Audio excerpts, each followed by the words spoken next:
Muy buenas noches. Hoy tenemos la grata presencia del doctor Aldo Blanco, especialista en medicina interna y con una experiencia muy rica en lo que es medicina funcional. Hoy vamos a conocer algunos conceptos que son importantísimos para que cada persona, cada familia pueda identificar cuáles son las oportunidades que tiene de vivir bien y vivir más. Aldo, unas preguntas iniciales. ¿Qué es la salud? Hola Héctor, bueno, un placer estar contigo. Eh, mira, la salud en realidad es esa condición que nos va a permitir ver hasta dónde podemos llegar, el alcance que podemos tener en nuestras vidas, los logros que podemos conseguir y bueno, tener parte de gozo.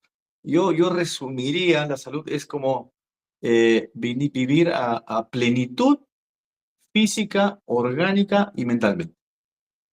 Perfecto, perfecto. Y entonces, ¿qué se necesita para tener buena salud? Qué buena pregunta. Yo creo que lo que se necesita es conciencia, Héctor. Se necesita conciencia de que debemos cuidar nuestro cuerpo, de que la única manera de lograr un bienestar a plenitud, como decíamos, es saber que debemos tomar las mejores decisiones sobre qué hacer con nuestra vida, cómo enfrentar nuestra salud, qué acciones debemos hacer, qué es lo que no debemos hacer. Pero para todo eso, lo importante finalmente es tener conciencia de que hay que tomar las mejores decisiones para vivir una vida plena. Perfecto. Se habla mucho ahora, y todos los ejecutivos hablan mucho de las presiones y quieren tener buena salud. Y alrededor de esto hay otro concepto que se habla mucho, que es de qué es la medicina funcional. ¿Puedes ayudarnos, por favor, a entender qué es la medicina funcional?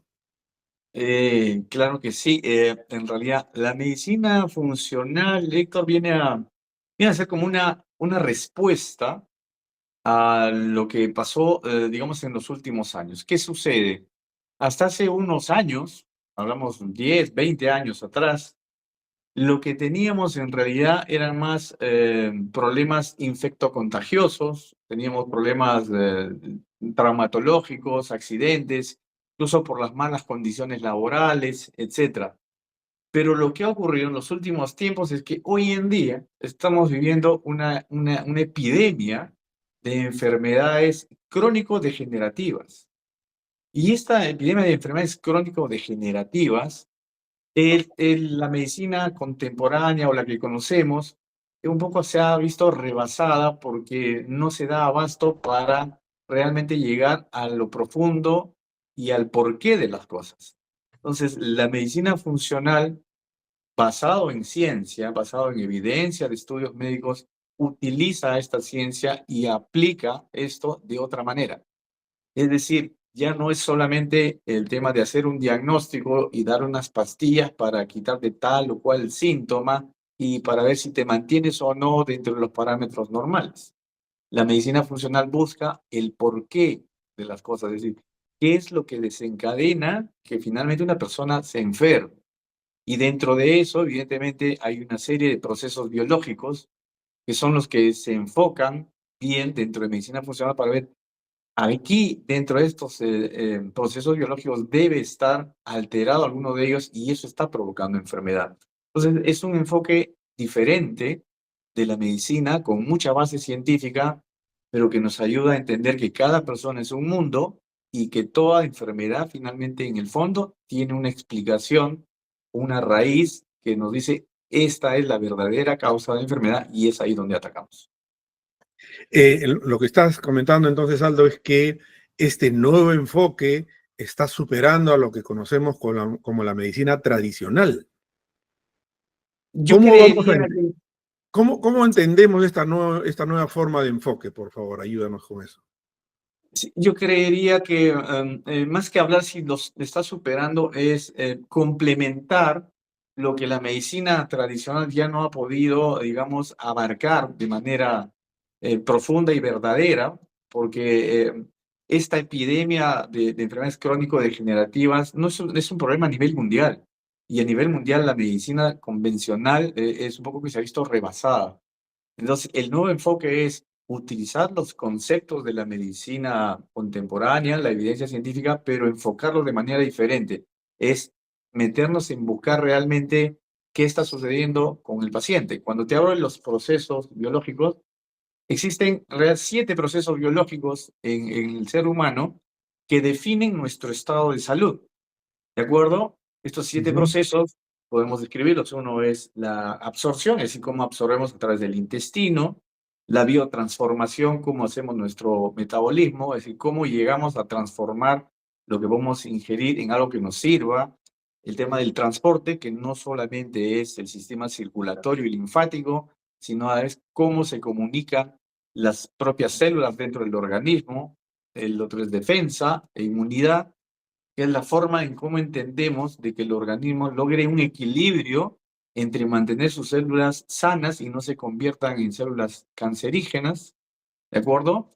El otro es transporte, es decir, cómo está el sistema de transporte que está mediado pues, por neurotransmisores, hormonas, es decir, cómo se comunica nuestro organismo internamente, ¿de acuerdo? Y finalmente es un tema de cómo el organismo se pueda comunicar con el exterior, es decir, el tema del pensamiento, que es un tema de cómo las neuronas interactúan para entender al humano desde lo interno hacia lo exterior. Entonces, cuando nosotros entendemos que estos procesos biológicos existen, definitivamente los miramos de otra manera y ese es el nuevo enfoque y probablemente en el 99% de los casos vamos a encontrar ahí la raíz de la enfermedad. Aldo, entonces estamos hablando de un nuevo estilo de vida. Estamos descubriendo un nuevo estilo de vida con esta mirada de la medicina funcional y de estos procesos biológicos que estás comentando. Eh, yo creería, Héctor, que más que descubrir un nuevo estilo de vida es entender de que el estilo de vida que tengamos básicamente va a definir si nosotros vamos a tener buena salud o no. Y el estilo de vida lo definimos en 4 o 5 procesos también que son los que nos van a determinar hacia dónde vamos. Es decir, en la forma en que yo veo, si hago ejercicio, es decir, movimiento, buen sueño, buena interacción, el relacionamiento con el exterior, la calidad de los pensamientos, el manejo de mi estrés. Fíjate, con esos 5 campos se determina realmente lo que es el estilo de vida de una persona. Entonces, si tomamos la base de eso, es decir, el estilo de vida define realmente qué hago con mi salud. Hoy en día, el 80% de las enfermedades se van a definir básicamente por cómo yo manejo estos ámbitos de mi estilo de vida. Fíjate lo importante entonces que es conocer el estilo de vida en una pirámide, el estilo de vida como una base, encima va a entender los procesos biológicos y encima de eso podría ser ya la medicina convencional para solucionar problemas más complejos como una cirugía, por ejemplo, donde hay más riesgo, pero son digo, menos, lo que menos puede ocurrir. La base está en yo cómo entiendo los estilos de vida, cómo actúo sobre ellos para que esos procesos biológicos estén en equilibrio y por lo tanto logro un tema de un estado de salud, que es lo que queremos, ¿no? Perfecto. He escuchado con atención y hay dos conceptos que me interesan que desarrollemos. Has hablado de las enfermedades crónicas, cómo el estilo de vida puede ayudar a evitar estas enfermedades crónicas. Y has hablado del estrés. Coméntame inicialmente cómo este estilo de vida puede evitar que nos den enfermedades crónicas. Pues verás, muy sencillo, porque si hablamos de que yo tengo estilos de vida saludables, es decir, si mantengo en el equilibrio lo que te mencioné, si tengo un hábito de alimentación saludable, si tengo movimiento, hago ejercicio, si duermo bien, si interactúo con las personas adecuadamente y si manejo adecuadamente mi estrés, lo que estoy haciendo es que eso impida incluso que mi carga genética se exprese. Fíjate lo potente que es esto. Significa que hoy en día la herencia finalmente no es un tema que se queda como la marca final, ¿de acuerdo? En términos prácticos, te diría que solamente el 30% de nuestra carga genética va a determinar el que exista o no un proceso de enfermedad que no puedo cambiar, porque con eso vi, esa es mi marca, Ujú. ¿ok? Pero Ya. el otro 70% sí lo puedo modificar. Lo puedo modificar justamente manteniendo estos hábitos de vida dentro de lo que se establece como un equilibrio. Es decir, los tengo que mantener todos bien controlados. Entonces, con eso me estoy evitando enfermedades crónicas y enfermedades degenerativas.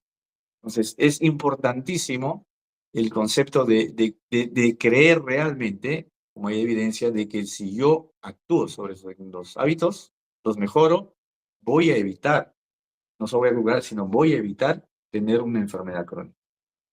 Perfecto. Y entonces, el otro concepto es, ¿cómo influye el estrés en la generación entonces de una enfermedad? Qué pregunta muy interesante. Primero partamos por un tema. Nosotros necesitamos tener estrés. Si no existiera estrés, pues moriríamos. El Ya, estrés es lo que nos ha permitido realmente superar situaciones en las que tenemos que actuar rápidamente y superar algunas dificultades a lo largo de la evolución del ser humano.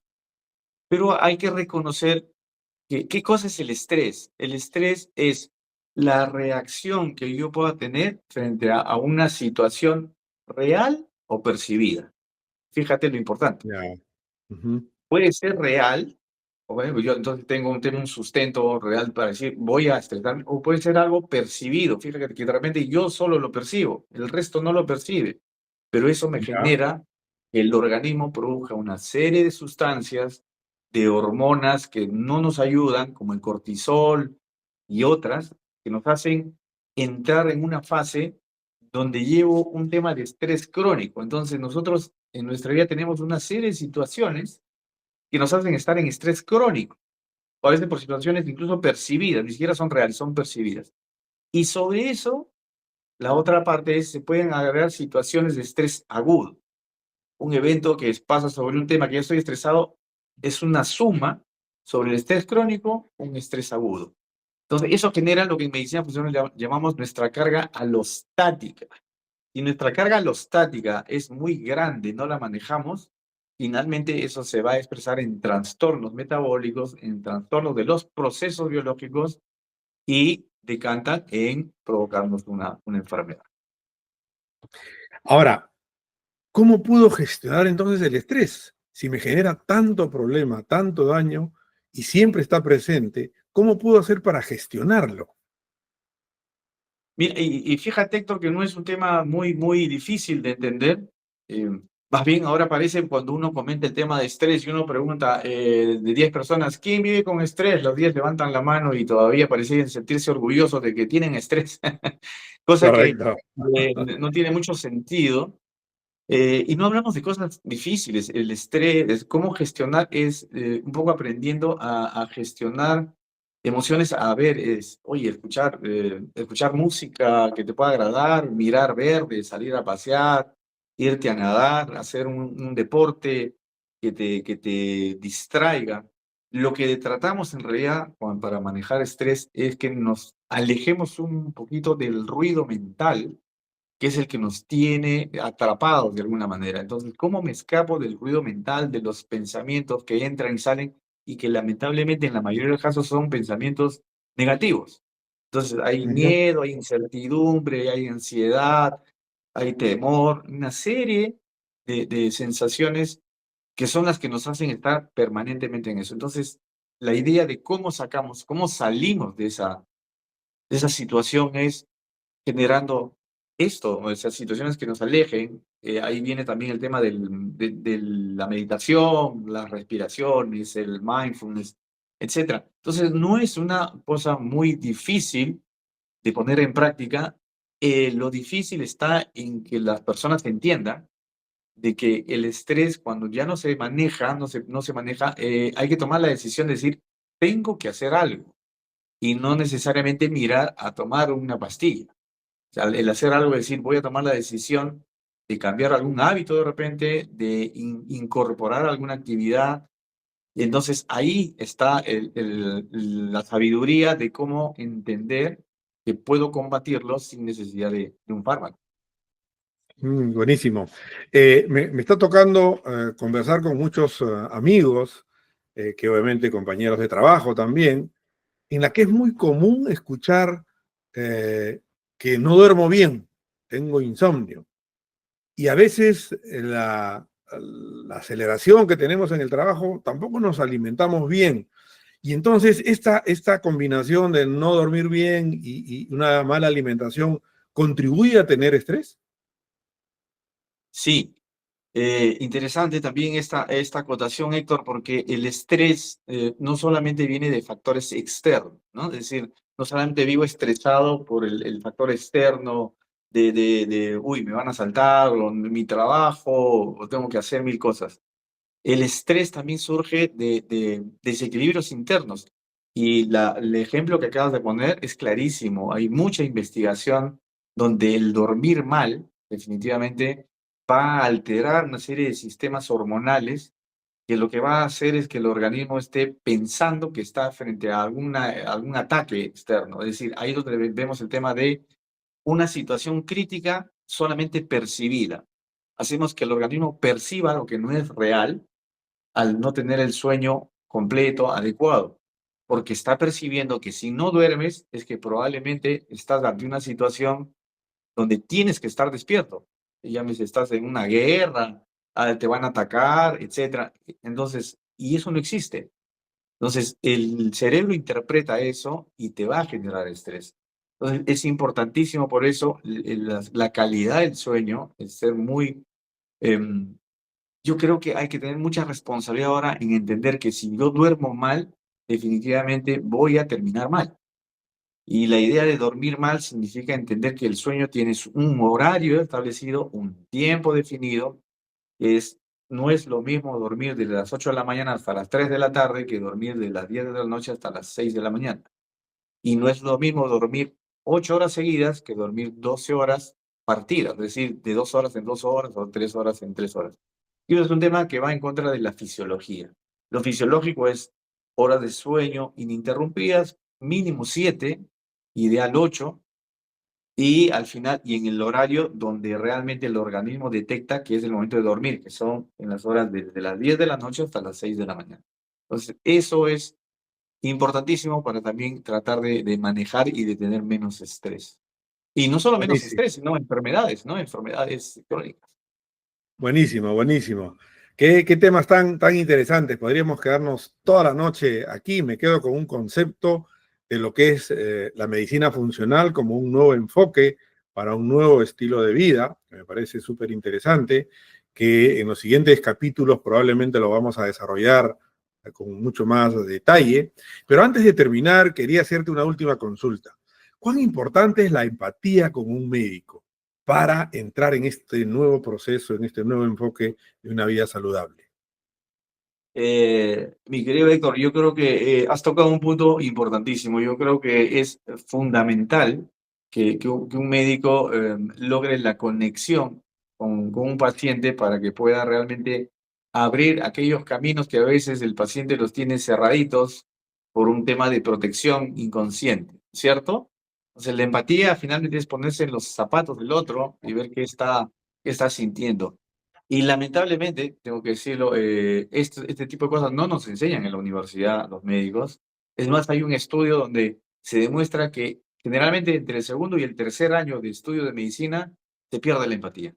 ¿Y por qué se pierde la empatía? Porque en ese momento es que los estudiantes van a los hospitales, a las clínicas, están sometidos más a trabajos intensos, porque les dejan trabajo de estar haciendo ya unas cosas que lo desenfocan y terminan viendo al paciente simplemente como un número más o como una actividad más que resolver. Entonces se pierde la conexión que es fundamental tenerla con el paciente. Es decir, el ejemplo más claro de esto es que es inconcebible que hoy en día, y me van a odiar algunos, pero digamos que una consulta médica esté concebida dentro de un periodo de 10 a 20 minutos, es imposible en ese momento lograr hacer realmente una conexión con el paciente, porque hay muchos ámbitos que explorar y ese tiempo es muy corto.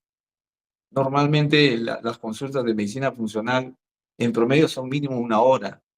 Las iniciales que yo tengo, por ejemplo, las primeras consultas son de 2 horas y después las subsecuentes pueden durar 1 hora y media, 1 hora y 15, pero aún así a veces el tiempo te queda corto porque hay que explorar muchas cosas y hay que llegar a entender que cada paciente es un mundo y para llegar a explorar a este paciente como un mundo diferente, pues hay que tomarse tiempo con atención plena y eso requiere también entrenamiento. Entonces, Perfecto. sumamente importante el tema de empatía. Sí, perfecto. Bueno, Aldo, como te comenté, nos podemos quedar toda la noche acá, muy, muy interesante. Vamos a volver a conectarnos para poder difundir estos interesantes conceptos a la mayor cantidad de gente posible, que empiece a descubrir qué es la medicina funcional y cómo la medicina funcional puede resolver muchos de los problemas que quizás la medicina tradicional todavía no los ha resuelto. Muchísimas Bien, gracias por esta conexión y muy buenas noches. claro que sí. Hasta cuando gustes. Encantado. Muchas gracias.